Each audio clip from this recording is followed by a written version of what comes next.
On the 22nd of September, the year 2022, more than 400 members of parliament were sworn into the office, heralding the beginning of the 13th parliament. Almost 1 year down the line, we track the performance of the 13th parliament. This is coming at a time when the annual parliamentary scorecard by Mzalendo Trust has painted a negative picture of the 13th parliament. What are the misses and what are the hits? Good evening and thank you for joining us. My name is O'Brien Kimani, right on time for scorecard. Tonight our conversation revolves around the performance of the 13th parliament. Our team of experts are in the house, and also we have the data lady. She's going to take us through the numbers, what they are telling us. And as we say here, numbers do not lie, and facts are stubborn.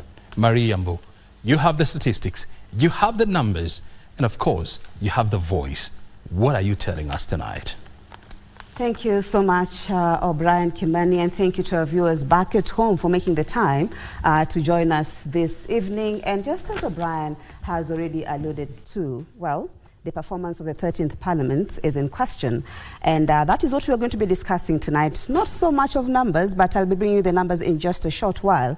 Well, the Kenyans, O'Brien, went to the polls on the 9th of August, that is 2022. And they had high expectations of their leaders. And one of them, which still is, we are grappling with until today, is the cost of living, you know. So they expected that those are some of the things that the members of parliament will be addressing. And so I'd like to start first of all with the basics. So what is the role of our members of parliament? You know, so the Constitution allows for the direct or indirect, representation of Kenyans. So in this case, we're talking about the Senate and the National Assembly. So that is definitely indirect representation of Kenyans through our members of parliament, the senators, the governors, and the MCAs. And their role is really representation, legislation, and also oversight. So that means, as a Kenyan, you should expect that your member of parliament should be able to represent your needs and your concerns right from the constituency level in terms of what are the special interests in those areas. And the role of the Senate, as provided in Article 96 of the Constitution, also is all about really representation in terms of counties when it comes to bills that are concerning the counties and to improve their performance in terms of also, revenue allocation and all that. So those are just a few of the roles, definitely, that both houses are supposed to play. So I've just condensed them to a few of them. Now, the scope of the 2023 parliamentary scorecard by the Mzalendo Trust, this was between September last year and to June this year. And mainly what they were doing is to analyze the contribution of our parliamentarians in terms of how many times they spoke in parliament. And remember, when they speak, they represent you. So one of the indicators or the parameters that they use is just one, in terms of the number of times that they spoke in both houses. But there are other parameters that can be used, and our guest today from the Mzalendo Trust will be able to tell us more about that, because it could be other parameters that can be used, could be, in terms of development. Some of the promises that they made, were they able to do that, their performance in terms of oversight and all that. So averagely, the members of parliament spoke 10 times, in the last 1 year. O'Brien, can you imagine someone not speaking a whole year? So the least performing 187 members of parliament who spoke between 0 to 9 times a whole year. So I don't know whether that is something that Kenyans should be proud of. So it's time to interrogate the people that you put to represent you. So if they're quiet, that means your needs are also not being highlighted. Those who spoke between 10 and 19 times are just 66, but those who spoke the most was between 40 and 49, and those only 6 members of parliament. So that is subject for debate. But what did the active members talk about? So there's food security, there is droughts, conservation of the environment, public investment initiatives, the shortcomings of the SRC, non-performing loans, all that, vetting of the cabinet, the implementation of the CBC, and also school feeding programs. But as when I began, O'Brien, the question was, what what did Kenyans really expect their members of parliament to address? Definitely the cost of living has been one that Kenyans have been grappling with. So did that really come to the table? We'll get to know from our guests tonight. The prolonged drought is also a concern for Kenyans. Insecurity, the maize subsidies, the cost of energy, high levels of unemployment, the Shakahola massacre, just to name a few, some of the key issues that Kenyans have been grappling with. With sexual abuse in workplaces, those are some of the things that Kenyans, or at least this report was able to deduce, and climate and environment concerns, as well as police brutality, also making it to the list of issues that Kenyans have been concerned about. So let's look at the Senate. Averagely, according to this report, they spoke 41 times. So the Senate seems to perform a little bit more better than the National Assembly, and the argument there is just because of the numbers. In the Senate, we have 67 members. That is both the nominated and the elected, as compared to the National Assembly, where we had 349, and that is both the elected and nominated. So does that mean because of the few numbers they're able to perform, to speak more in the Senate or not? We'll get to know about that. But only one senator, we didn't get the name, who spoke less than 10 times. But generally, what it's saying is that the performance of the Senate was far much better. But let's look at the business that they considered in the 13th Parliament in the past 1 year. 31 bills were considered, and in the National Assembly. The bill, just to bring us up to speed, is just a proposed law that seeks to introduce either a new legislation or amendment, or even repeal an existing one.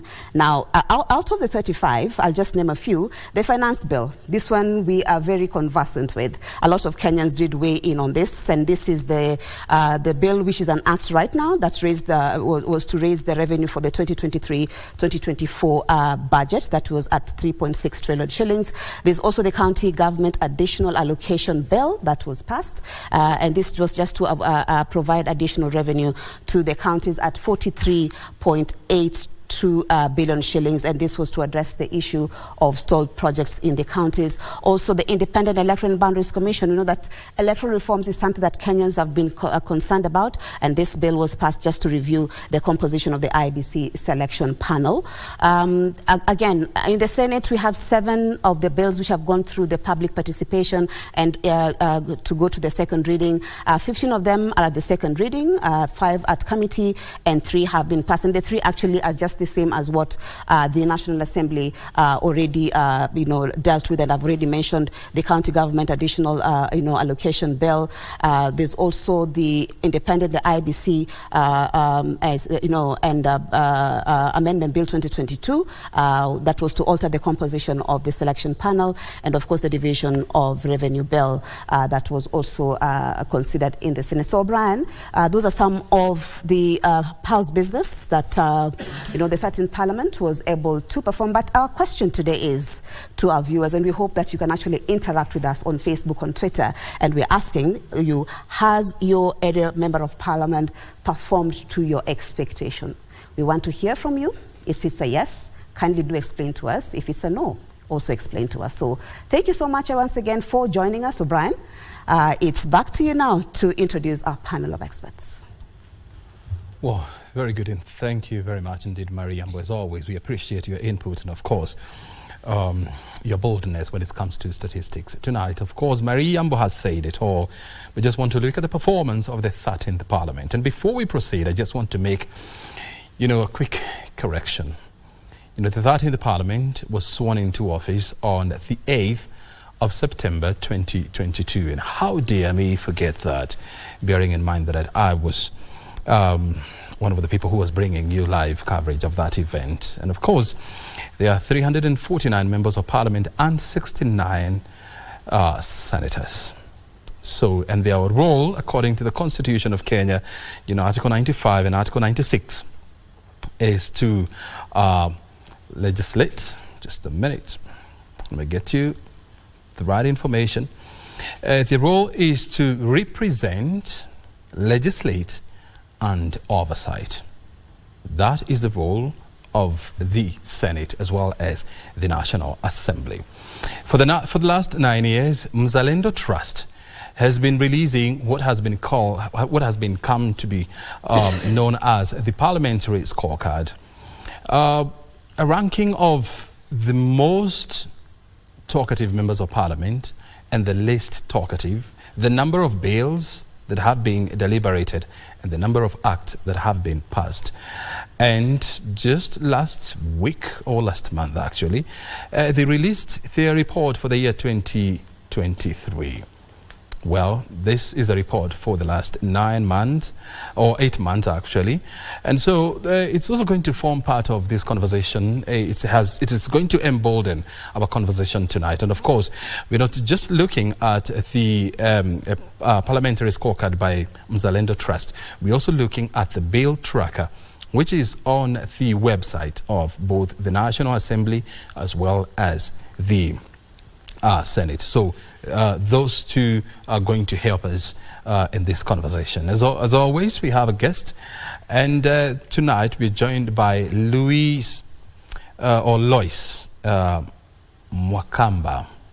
She's a communication manager at Mzalendo Trust, joining us tonight. Thank you very much indeed, Mwakamba, for your time. Thank you for having me here. Very good indeed. And next to Mwakamba, we have Professor Fred Ogola, a governance expert as well as an economist and a regular face on this show. Thank you very much indeed for your time. Thank you, Brian. Very good. And the lady who disappeared on Tuesday, actually, we have Whitney Micheni.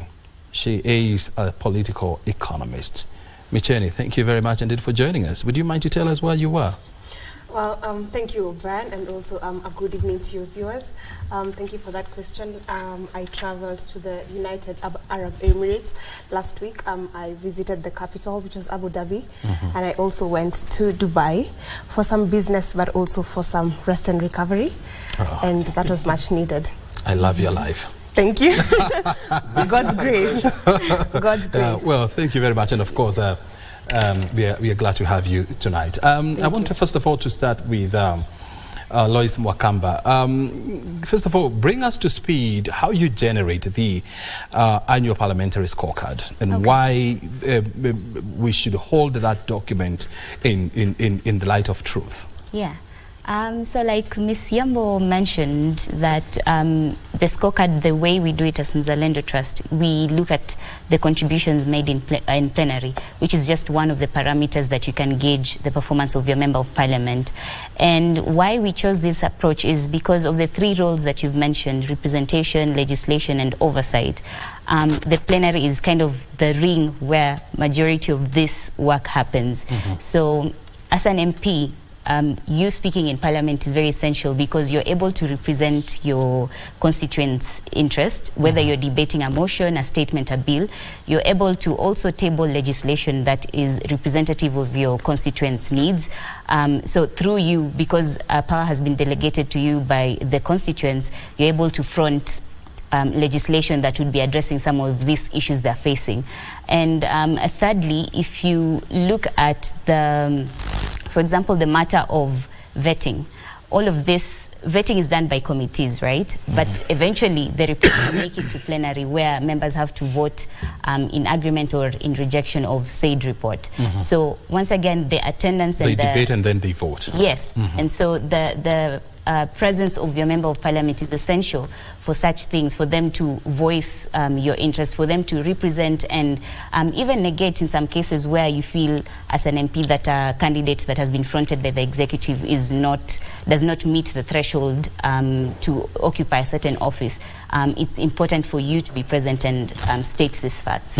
So how do you collect that information? Do you have representation in parliament, or how do you do things? So Mzalendo is an independent institution and partisan, of course, but this information is publicly available on Parliament website, which we have to give them a good kudos for trying to be more open and making information very available and accessible to citizens. So all of this information is publicly available on the website. Yeah. So this is aggregated data or information from both the Senate and the National Assembly. That's correct. So you go to their website, you look at this information, which is posted there, yes, I think on a monthly basis. Actually on a weekly day. On a weekly on basis, a weekly basis, yeah, which we have to give props to Parliament for being very proactive in providing this information in a timely manner. Yeah. And then you use that information, you analyze. Yes, we analyze and then you come up with the results now that we have published last week. Yes. Who is responsible for funding your activities? Well, we are donor funded.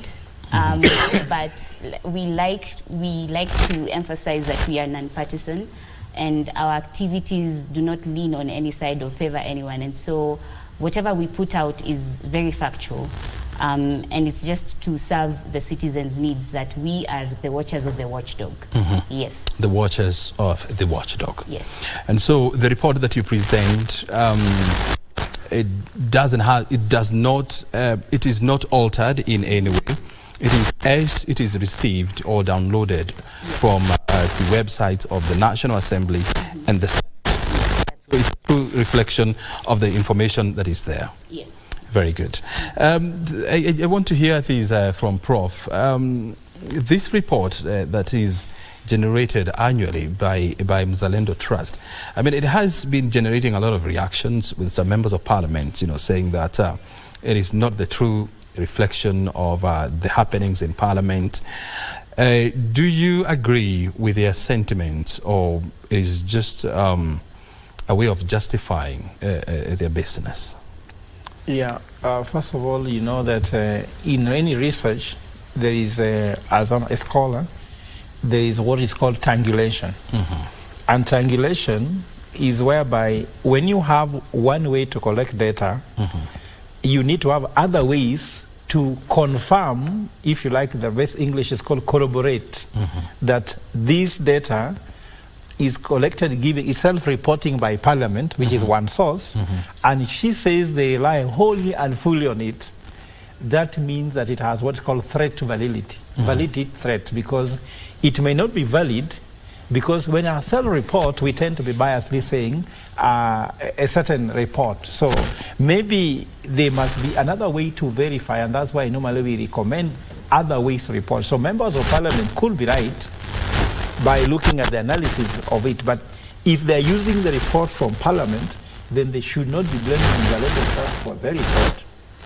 But me, I can question the report because self-reporting tend to be more positively biased towards the person who presents it. And there could be some ways on which if they rely fully on that report, it might not hold water. Because if you look at the statement, she says, oversight, legislate, and represent. What in that report shows oversight? Just telling me you've spoken 10 times in Parliament, all that you have attended how many parliamentary meetings doesn't really give oversight, because what's happening here? We have many things happening outside Parliament. Corruption is always not happening in Parliament. There must be some other issues that might call for oversight. And I'm sure if Parliament was able to state in their statements how many issues have they stopped from happening, we have seen that most of the things presented at Parliament have passed as per they were presented. For example, the cabinet, proposed cabinet, there was no one who was rejected there, in spite of the fact that I had parliamentarians arguing about serious issues with the candidate proposal, then later passing them as they were. I've seen also vetting taking place of very senior state officials, also people mentioning very serious statements. In fact, one state official even told Parliament that he cannot give them answers of the question they asked. And I think that I remember when Haji was being interviewed, he said, I cannot tell you how much is my worth. Then later it came. So there are so many issues there that I don't see that has been done in oversight. But nevertheless, I would like to encourage Mzalendo to find other means and ways on which they can verify what the Parliament is reporting on their website, because there's no organization in the world that means will report wrongly about themselves in their own website. And what Prof is raising, I mean, has been raised in the past. I mean, if you're going to pick the information as posted by the National Assembly, as posted by Senate, and then you compile that report, do you give it an extra input? Like, do you analyze this data? Do you get your data from also second or third parties, or it is reported as it is? So maybe what I should correct is Parliament provides the information in terms of the Hansard, the Hansard reports. Then what Mzalendo does is it goes through all the Hansard records and combs through and picks out the contributions made by parliamentarians. So something you'd note is I could have, if I'm a member of Parliament and I say point of order, and whatever I say after that is not very substantive, on the Hansard it would still record that I have spoken. But what Mzalendo does is it picks out what the Member of Parliament has spoken about during that period, so that it's substantive input that is considered. Then secondly, on saying how do we prove oversight, like you rightfully mentioned, there are motions, statements, you call it petitions, questions that have been debated, and those were included in the report as well. We highlighted the statistics in terms of numbers, what was covered during the period, and what were the dominant issues that came out during that time. And of course, we were able to see that certain statements came that were responsive to issues that were happening in the country. I mean, we saw the formation of an ad hoc committee to investigate the Shakahola massacre, for example. As to whether or not it's effective, that's a question on its own. But then maybe the conversation we should be having is Parliament proactive or reactive? Do situations happen for them to then now bring table issues in plenary, or do they actually exercise the oversight role and pick out these issues and address them beforehand, before it's a tragedy? We should be coming to that question, yes, in a moment, but we're trying to set the ground for this conversation. And I want to hear this from Whitney. Should we swallow the Mzalendo Trust parliamentary scorecard hook, line and sinker? Thank you, O'Brien. Thank you for that question. I believe not, because we all know that only about 70% of what goes on in Parliament, most of what goes on in Parliament, actually, what I mean is most of that happens in the committee stages, meaning what happens in the plenary is about 30% of all that parliamentarians do. So if you're looking at the contributions of parliamentarians in the plenary session, where all the 349 members, that's a very small percentage of the work that they actually do, be it in the legislation or oversight or representation. So I believe that the panacea of all this should be, what Mzalendo can do is by getting a committee Hansard. We should be checking what the committees are discussing, because I do believe that that is where most of the issues of Kenyans could be covered. In about the plenary sessions, I do not believe that the contributions in plenary are anything to go by. Yes. Do you do that? Do you follow the discussions at the committee level? Because as she has rightly put it, I mean, at the committee stage, this is where the chewing of the meat and bone, happens. That is true. The challenge that we've been having with analyzing committee work is that in terms of access to that information, whether it's the Hansard, whether it's the committee reports. At least the committee reports have been accessible on the website, for example, but they have not created that provision, and it's become a case of an access to information request that you have to put to Parliament to get this information. So that is a challenge that we are having, Mzalendo as an institution, but also citizens. This is information that should be easily accessible to them. So again, how open is our Parliament? Still a lot of work in progress. Yes. And how significant is that challenge? And how does it affect the final outcome of your report? I guess it's just you miss out on context and content, especially when they have those sessions where they summon public officials to answer to certain issues, because those are the nitty-gritties that we need. Because if you're investigating a matter, say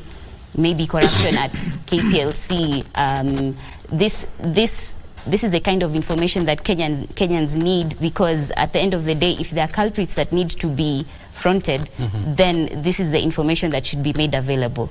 But if I can give you an example, for example, in the last parliament, the 12th parliament, if you may remember, there was an ad hoc committee formed to investigate the medical equipment system for the UHC.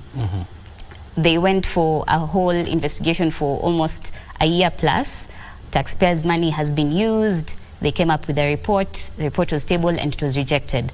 But you see, Kenyans needed to know who were involved in any funny business involving the scheme, who was involved and who needs to be implicated and who needs to be held culpable. We did not get that information. So these investigations and all of this work being done at committee, if it does not see the light of the day, then we don't see the impact of it. Yeah. Yes.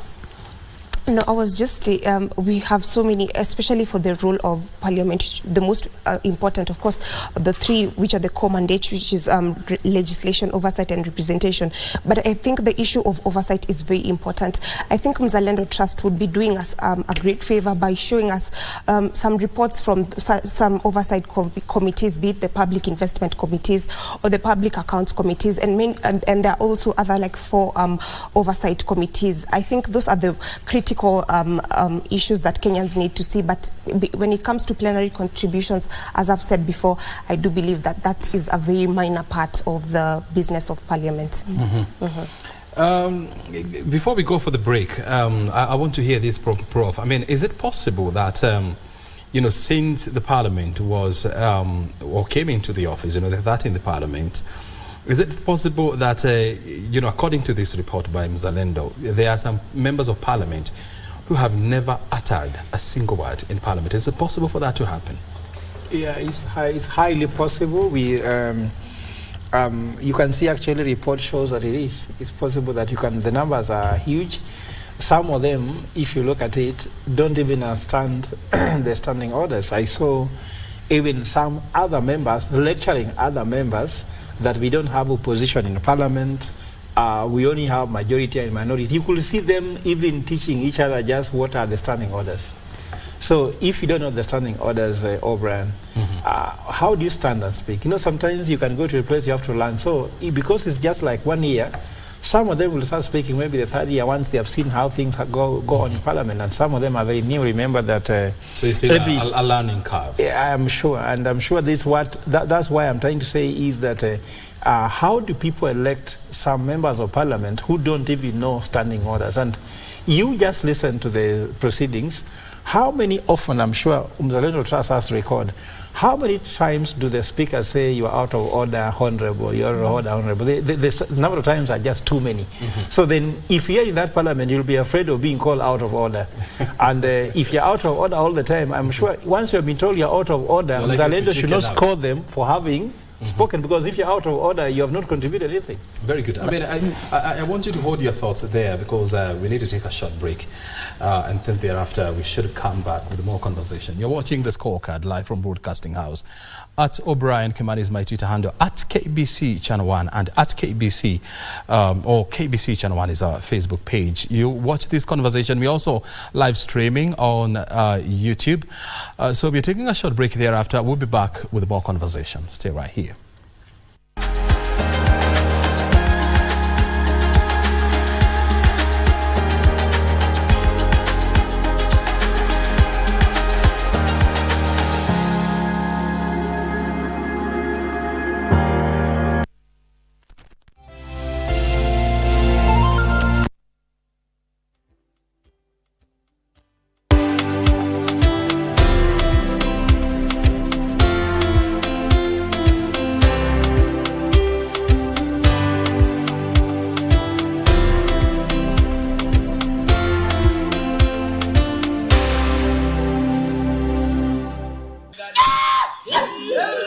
August on Magical Scenes. A big number of wildlife migration than there before. It started on the 14th of July. So I can tell you that the season is looking pretty good. A combination of wildlife and cultural tourism. Sasa ni culture yanaonyesha nguo ni ya Maasai. Magical Sense, only on KBC Channel 1.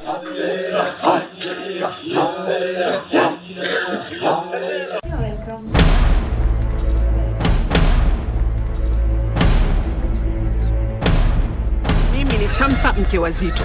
Zito aliniambia kuwa hana mke, mimi sitaki kujua. Kiza Jamal. Shamsa is my wife. Achana naye, sawa? Zito wako kufa kuzikana. Zuri. Zuri. She hasn't just taken this title, she's absolutely obliterated the whole field.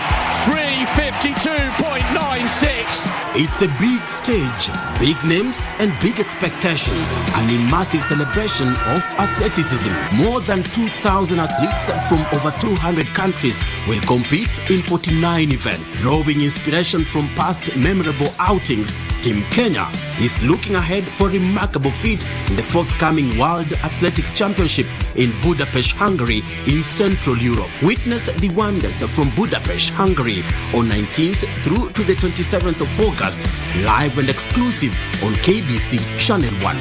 KBC Channel 1, your true sports partner.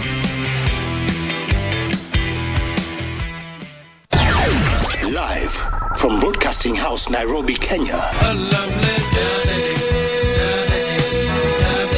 This is KBC English Service. Welcome to Beat Time Show, the very best of the 80s and 90s. Be John Korani, JK. Timeless music hits across the decades. This is the place to be after you've had a tough day. Here we celebrate love and life.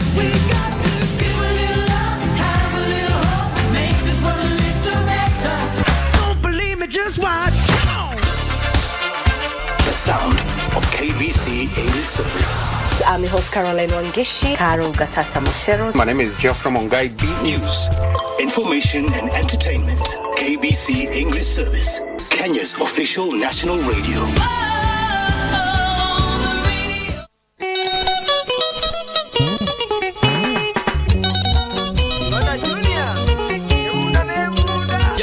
Hayawi mwishowe huwa kituo chako unachokienzi cha Minto FM kinatimiza miaka 12 tangu kilipoanza. Ili kuadhimisha siku hii, tunawaalika mashabiki wetu kujumuika nasi katika msururu wa roadshow utakaofanyika ndani ya kaunti ya Nyamira. Kutakuwa na burudani na vichekesho. Alhamisi tarehe 17 mwezi huu wa Agosti, msafara wa Minto FM utaanzia Kijauri, Keroka, Rigoma, Kemera, Kevirigo na kumalizia siku Nyaramba. Ijumaa tarehe 18, msafara huu utaanzia Ekerenyo, Ikonge, Nyamusi, Mawawa, Miruka, Nyamaya na kumalizia Nyabite. Jumamosi tarehe 19 tutatamatisha maadhimisho yetu kwa ibada ya shukrani katika kanisa la Nyamira Central SDA kuanzia saa 3 asubuhi. Njoo ukutane na watangazaji wako unaowaenzi.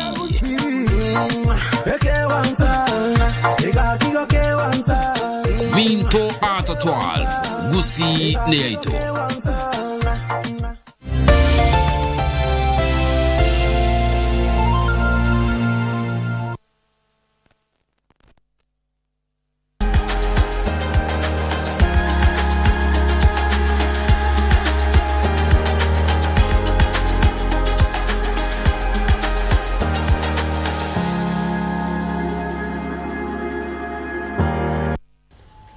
Welcome back. You're watching the Scorecard live from Broadcasting House. The topic of conversation this evening is the performance of the 13th Parliament against the report by the Mzalendo Trust, which was issued, was it last week or last week but one? It was last week. To give interesting perspective about the performance of both the Senate and the National Assembly, and of course, as you saw, the report was opposed by certain quarters of politicians. Maria Mbo, do you want to take us through the comment section? Yes, indeed, O'Brien. We have viewers who are actually interacting with us on Facebook. And the question we had asked you is, has your member of parliament, performed to your expectations? And so you were supposed to give us your views on that particular question. And on Facebook, Abednego Kirwa says, to be honest, we Kenyans elected our leaders based on political dance and song. So essentially what Abednego is saying, that he's not seeing really any difference in terms of the performance of his member of parliament. He didn't say where he is actually based. Teacher Tracy says, yes, he's doing a great job. Fred Ikana, thank you for continuously serving Shinyalu electors diligently. And, wishing Mheshimiwa a happy birthday there. So that is Teacher Tracy. Talmon Kipkoech Shegon says, Honorable Joseph Teacher Tonui, MP Kuresoi South, is trying, but now he is in the second term and delivering nothing to Tinet Ward, only measuring in some major wards living aside Tinet in terms of development. He also says that some public schools that have run for almost 12 years and have not been registered. Also, the last mile connectivity has not been initiated in the ward. And so he's saying that, their hopes, are all, he's disappointed. Ahija Atola says yes. Honorable Dick Oyugi Maungu, I'm not so sure where that, from which constituency he's representing, but he's saying he's doing a good job over there. Doreen Auma Jalango has done nothing. I think she meant here bursaries to refill forms, zikapotelea kwa hewa. That is what they're saying about their members. So not our words, but yours, your views. So thank you so much. Once again, do get your, your reactions coming. We'll still be sampling some of them within this particular program. So O'Brien, that is what they're saying. Very good indeed. Asante Sana Mariambo on the scoreboard. Of course, we'll be touching base with you so that you can give us more reactions from members of parliament. From the public. We are in the company of Lois Mwakamba. She's in charge of communications at Mzalendo Trust, as well as Professor Fred Ogola and Whitney Misheni. Our conversation continues. Fred, you're saying that some members of parliament, and especially more so, the first-timers, some of them, they do not understand the rules of the house, the standing orders, the laws of the house and all that, and all things. And so part of the reasons why they don't talk so much is because they are afraid that they're going to be ruled out of order. But if your argument holds any water, I remember on the 25th of August, that was last year, the National Assembly, did a sensitization exercise, and more than 300 members of parliament, were taken through the rules of the house and the rules of engagement in the house. And so it is proper to say that a proper induction, is usually carried before new members of parliament are sworn in. So is the argument right? By the way, O'Brien, let me remind you to the one thing that looked like a joke when His Excellency the President met his member of parliament in Naivasha in Kenya Kwanza. And he told them, he wanted them even to learn etiquettes, how to hold a spoon, how to eat. I'm sure you hear that. You can even get that clip from KBC. And in fact, people are laughing, but I'm telling you that he's very right that some people are very green on this matter. But even to look about the issue of induction, O'Brien, all of us went to school, and all of us are taught by the same teacher. Why do some children get D, some get E, while some get A? So we talk about the issue of the input. What's the output? The input is the induction. The output, some people are the same. Some people, whether you give them food to eat, they look the same even after eating. So these guys were given induction, but even after the induction, they just look the same. And then thirdly, I'm sure, O'Brien, we've been within these corridors of Parliament. Even that time I was there when guys were debating the finance bill. You see people debating inside there, others are busy on the corridor with phones, either they are doing other things. Just the same way in school. Some people, when people are learning, either they're in the toilet or they are walking towards the canteen. It's the same thing that happens in Parliament. So even if they were given induction at the safari park, we do not know how much of them do. Because me, I'm carrying in front of the house. I've listened to one whole proceedings. In one proceedings, the speaker says more than 20 times out of order. And these same people went through induction. You follow these proceedings on KBC? I have followed. I've followed them sometimes just for the sake of knowing what happens. Remember, Brian, I wanted to become a member of Parliament before, so I wanted to say, how ought to happen in Parliament? So if member of Parliament being ruled out of order several times, there are those out of order where someone knows what to do, but they're trying to be rude or trying to do something just for the sake of politics. But there's whereby somebody is clearly out of order because actually they have not followed the standing orders in Parliament. Very well. So I'm more concerned about output. I don't think whether Mzalendo is more concerned about input or output. Me, as a strategist, I don't get excited by input. I can see Whitney is nudging or nodding. Are you in agreement with what Prof is saying? After he qualified his statement, I do concur with him partially. But I do believe that the biggest problem of the current parliament and the parliaments before is the CDF. The CDF last year, sometime in September, was ruled by the apex court, that is the Supreme Court, that it was illegal and unconstitutional as it currently is formatted. I do believe that parliamentarians have taken the core mandate, which is legislation, oversight and representation. They've taken that as a back burner, and the main concern as of now is the CDF. After the Supreme Court ruled it to be unconstitutional and illegal, we saw that the Treasury still went ahead and disbursed those funds. I do believe that CDF is what's making the parliamentarians do a shoddy job in their core mandate, and I do believe that the CDF should be taken to the county governments, the executive, or also just the national government, because I do believe that if we continue with the CDF, I do not think that the parliamentarians will be independent or they will actually exercise their core mandate as is envisioned by the Constitution. Because as we see, if the CDF is being controlled by the parliamentarians who are meant to still oversight that fund, that poses a conflict of interest, and it also violates the separation of the doctrine of separation of powers, because that's the work of the executive to be handling public resources. So I do believe that Kenyans must have that conversation of totally removing the CDF from the parliamentarians and taking it to the national government or to the county governments. And secondly, I do believe that it's high time that Kenyans have a conversation about term limits for parliamentarians. We see that some parliamentarians, of course, we know that sovereign power belongs to the people and also the universal suffrage, but I do believe that it's high time as Kenyans we discuss the issue of term limits.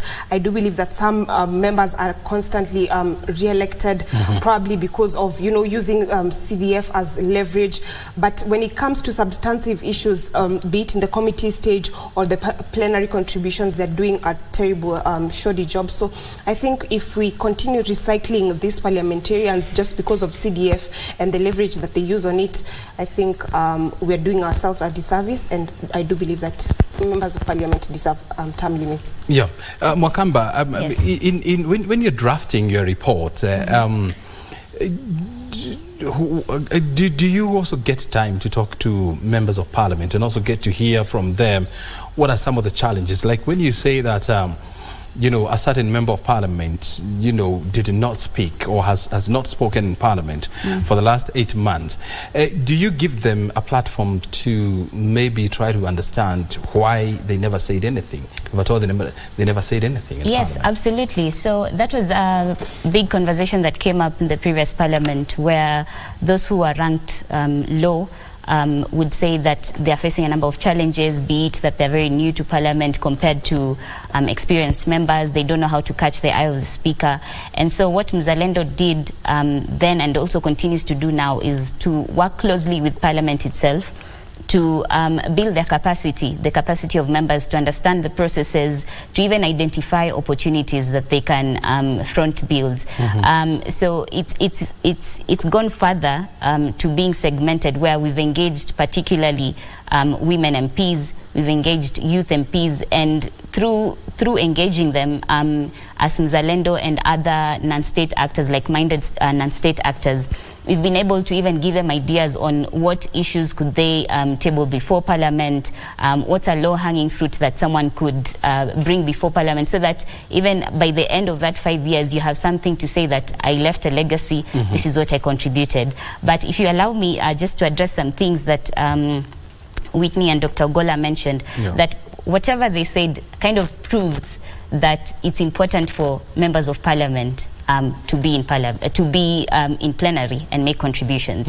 Because if a member of Parliament rubbishes our report, for example, and says, vitu ni kwa ground, I'm doing development work, can they sit and look at how did CDF come about? It was a product of deliberations in Parliament, and it was passed. So you being present, you give an input and make and provide the backing for policy that then allows for things to manifest and work for Kenyans. Then whatever Dr. Ogolla said, that he's even witnessed during the debate of the finance bill, some of the MPs not being there, or rather being outside of the chambers, and we even noted them when the voting was going on. What does it say to me as a constituent, as your constituent, that when this important thing is being debated that alters a lot of things in my life, you're not present there? What does it say? Do my needs, are my needs not a priority to you? Isn't that why I elected you into office? And so basically we are saying that we recognize that yes, a lot of work goes into committees, but at the plenary, your voice matters. I have delegated that responsibility to you, the MP, and I expect you to be present and pass those things. Because even when if you even look at just a picture of Parliament, when the live proceedings are being broadcasted on KBC, for example, or the YouTube live stream, it looks like 50% of the seats are not occupied. So where are these members when these things are being debated? Today there was a debate on food and feed safety, for example. There will be implications, for example, on which authority would be looking at the quality of food, the standards. This is a whole debate that should concern every Kenyan, because you've seen cases of children experiencing food poisoning in schools. You've heard about toxic sugar making its rounds in the country. But then again, Parliament is clearly failing on its oversight role, because these authorities need to be reporting to Parliament and should not be getting away with such things. So yes, Parliament should, members of Parliament need to be in Parliament when these things are being discussed.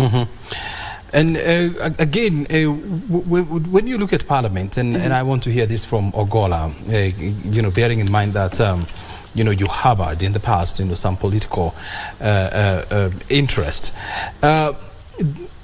Is there any way, or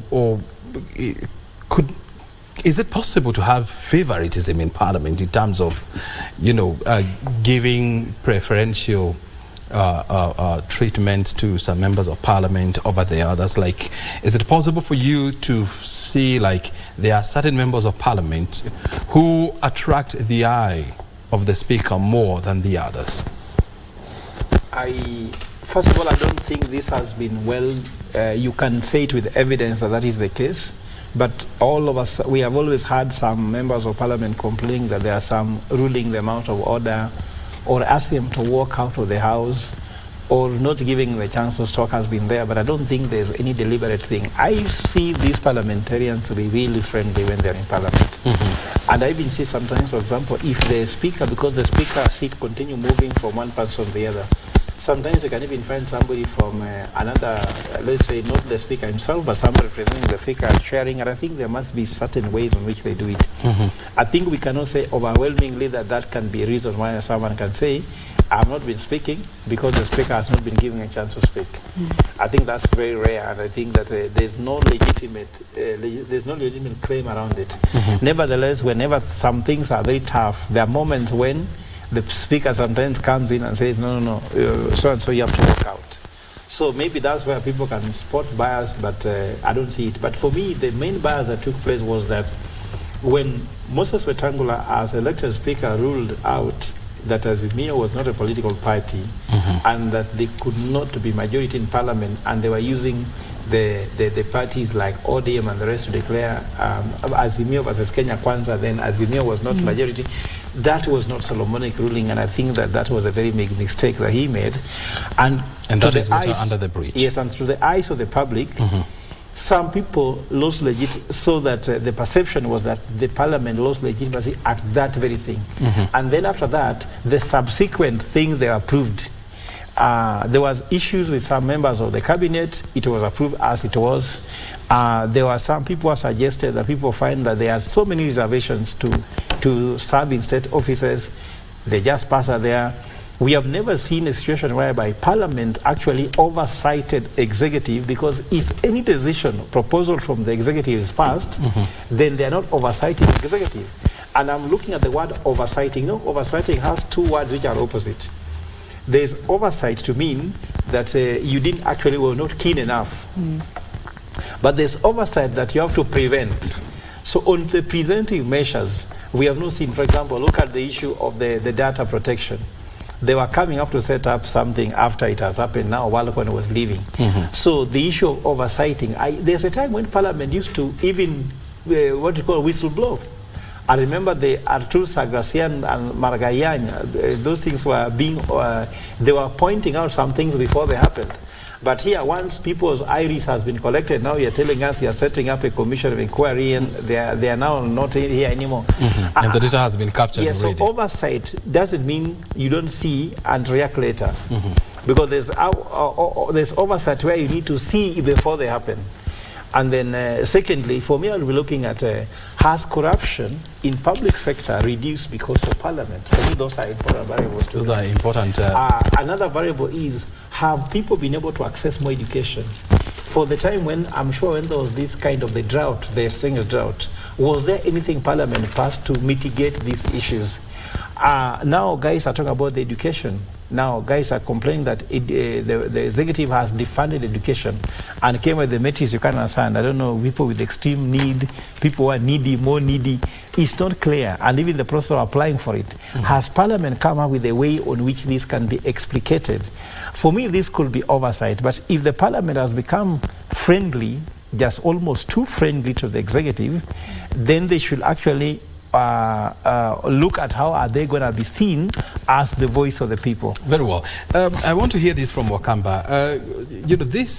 For the last 9 years, I mean, Mzalendo Trust has been carrying out these studies and these reports. And when you look at, for example, the National Assembly, there are about 35 bills that are pending. That are supposed to be debated. So how would you rate this? Is it a good performance? Is it a bad performance? Is it average? I mean, you have to consider the journey of a bill, that it takes a long time from the pre-publication stage to being read the first time, public participation, so on, until passage. So there's that consideration of how much time it takes. I wouldn't say that it's an indicator of them working poorly, more so the output. What kind of bills have they been passing? And from the 35 bills that have been considered, 8 have been passed. And almost all of them, actually all of them, have been the executive agenda.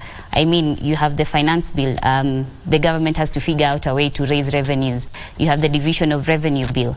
You have there was an independent, an IEBC bill that was dealing with the selection panel, that would again pick out the commissioners. Again, this was a priority area coming straight from elections, where there was a whole discussion about reconstituting the commission, etc. So the output as at this moment for the first year of the 13th Parliament looks largely like it's been, it's the executive agenda. It's not people's agenda. I mean, there have been good motions that have been discussed and passed about the cost of electricity, the high cost of electricity, for example, provision of free sanitary towels to girls, and that's a big issue among vulnerable communities. Such things have been passed, but then the question is, what happens when a motion is passed, for example? So the responsibility to Parliament is to act after they've passed decisions, they've made decisions, then what? That question of then what happens. And I should mention that there is a bill that was passed by the Senate and currently awaiting concurrence with the National Assembly. It's called the Powers and Privileges Bill, that would then compel public institutions to provide regular reports on what they're doing on recommendations that Parliament has given, because that's what is contained in a motion, so that all the work they're doing is not in vain. We're not here passing a motion and then we're not seeing it work to the benefit of the public. So those are the things that we need to consider when we're putting them out. I have a question again to her, just shortly, briefly. Has the Mzalendo on the performance of Parliament helped improve the performance of Parliament according to you? And have you seen any learning lessons from Parliament after this report that makes some improvement? Yes, I would say we've seen some change among parliamentarians themselves. I would use the previous Parliament as an example, where we had some MPs that were ranked very low as having not spoken, and they made the effort to reach out that, hey, I would like to speak something. I would like to make some input in Parliament. Help me, especially those who are just new members. I would like to package, I want to present this to Parliament. How do I do this? Do we help you draft a statement? Do we help you draft a bill, for example? Such things happen, but also the manifestation of it at election level. There are some MPs who've lost their seat by virtue of not having contributed in Parliament. And so we're seeing that increasingly citizens are also becoming interested in this role of parliamentarians, that we need you to speak in Parliament. Like I would want to hear from you, because we're almost winding up now. When you do your grading and you say that this member of Parliament, spoke this time in Parliament, this member of Parliament never spoke any time, do you usually get any backlash? Yes, of course we do. I mean, anyone, What do they tell you? You don't want to be told that you're not doing a good job. So there's the questions of who has sponsored you. Has another MP paid to be ranked very high? But then, of course, when we respond to them by saying that this information is informed by Parliament's official records, that we have not tampered with anything, we are not being partisan, then it's a moment for reflection as an MP that, okay, this is the truth. What do I need to do for the next 4 years if really it's important for you to be re-elected, but also for you to leave a legacy as a member of Parliament? And out of that, have you seen a situation whereby some members of Parliament are willing to work with you so that the true reflection can be captured? Yes, we have. There was a case where a member of Parliament gave a reason as to why they did not perform very well during a particular year. And the reason they gave was that they had been doing a lot of activities at the Pan-African Parliament. So then this question is, what are you doing at the Pan-African Parliament that is beneficial to the Kenyans? So again, it's what's your contribution as a member of Parliament and all your roles in that capacity. Very good. But O'Brien, before you finish, this could not go. It is so important for the constituents to really know what's the role of their MP, because I heard the speaker speak in Parliament by saying, we are village ATMs. How well does Uzalendo Trust help the constituents to really understand what's the role of Member of Parliament? We do a lot of sensitization with the public, because we want members of, the constituents to also take agency of the fact that they have delegated this power to the members of Parliament, and they also need to get value for money as taxpayers. So we always remind them that these three roles are very key, and for them to also reflect on their demands to the politicians when it's campaign season, so that it's not about money, but what is it that you're promising and what's your plan during that tenure. Very well. Yeah. Well, ladies and gentlemen, actually, we're almost coming to the tail end of this conversation, but not before we throw out, we sample, two of our scorecarding questions. And now, the first question, which goes to the lady on my right. Is the Parliament playing its legislative role accordingly? That is the first question that goes to Whitney Micheni. Is the Parliament playing its legislative role accordingly? Not at all. I would, in a scale of 5, of course, I would rank them at 0. 0? Yes. Whoa. The scale must have 1. The scale must have a positive number. Okay. 1. But, you give them 1. But parliamentarians are solely focused on the CDF, and I think it's time we abolish the CDF. As I've said before, the CDF needs to be anchored in the executive arm and that's of the why government. You're giving it 1. Very well. And to Prof, is Parliament playing its legislative role accordingly? The 13th Parliament has been a disappointment from the very beginning to the end. And therefore, I would give it the least figure available, and as I agreed, it's only 1. It's because 1. if you look at... I hope you didn't copy from... No. I only gave it 0. Actually, I raised it to 1. All right. So I believe that they have not been able to do their work because we've not felt them. There's no moment we have seen we've been saved by Parliament. We have only been hearing them trying to justify why they should make the decision they are making. And that's why you're giving it 1. Yes. Very good. Mwakamba. Yes. Is the Parliament playing its legislative role accordingly? And this is that in the Parliament. Okay. I would give them a 2 for starters. You give it a 2? Yes. And 1 is because as an institution, I would say that Parliament is working really hard to make sure that the systems work for members of Parliament to effectively represent. As for the members of Parliament themselves individually, there is a lot of room for improvement. There is a lot that needs to be done for the citizens to feel that actually we are being represented in Parliament by that's our why you're giving MPs. it 2. Yes. Very well. And finally, are members of Parliament debating issues that are of concern to Kenyans? Prof.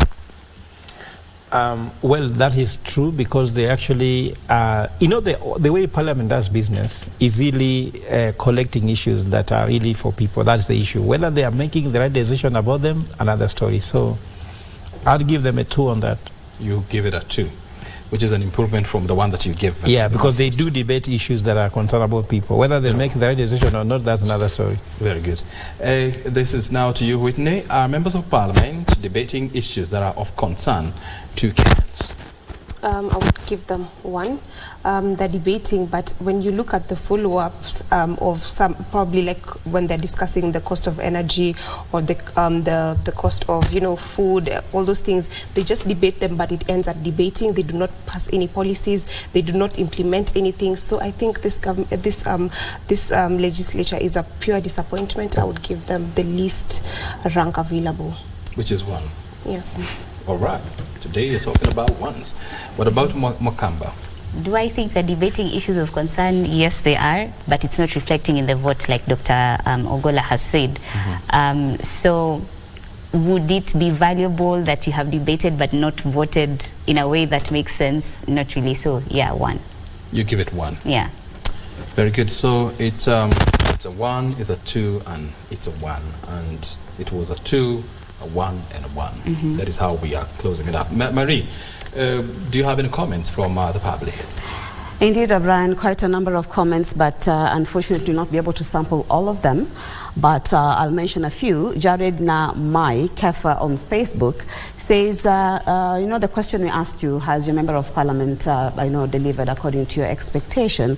And he says, no, so far my Kibra member of Parliament, Mwalimu Peter Orero, has not delivered anything we can account on. He is even nowhere to be seen. Well, I only see him on TV news and during the maandamano, so that is his view. Justin Ayunga says Nyaribari Chache nothing. He doesn't say what exactly he is dissatisfied with. Kipchirchir Cheboy, nilichagua David Kiplagat, but namwona kwa TV na Parliament buildings, sometimes Lower Moiben and Segero. So a dissatisfied constituent there, or a voter. Again, Duncan Arab Kimutai says, yes, KO South MP is doing commendable job. Gideon Kimayo, that is his sentiment. Those are his sentiments. Sheikh Kevin says, I don't think if we need members of Parliament, women reps or senators, again, that just shows you some of the dissatisfactions. This is a mixed bag of people who are praising their members of parliament for a good job done, and some just saying probably it's just a matter of time and they'll be able to deliver. So once again, back at home, thank you so much for taking the time to interact with us on this scorecard and also, engaging us. And just as our able panelists have said, and I will put it to Mzalendo Trust that it's a commendable job that you're doing in terms of just enlightening Kenyans on what they should be looking out for in terms of the performance of their members of parliament. And just as Professor Ogola has also said, empowering the people, because the people have the power. So is it time, as Whitney asked, that Kenyans look into term limits for members of parliament? Because if there are no term limits, O'Brien, could that also be the reason as to why non-performance with no accountability, still rages on? So thank you so much once again. My name is Marie Yambo. O'Brien. Very good indeed. Marie Yambo there, oozing wisdom tonight, and of course feeding us with more data. O'Brien Kimani is my name. Thank you very much indeed, ladies and gentlemen, for joining us tonight, of course, for your wisdom on the issues that we have. It's highly appreciated. We'll see you again on Tuesday, same time right here on KBC Channel 1. Stay right here just to know where the conversation is taking us next. From me and the rest of the Scorecard team, have a good night.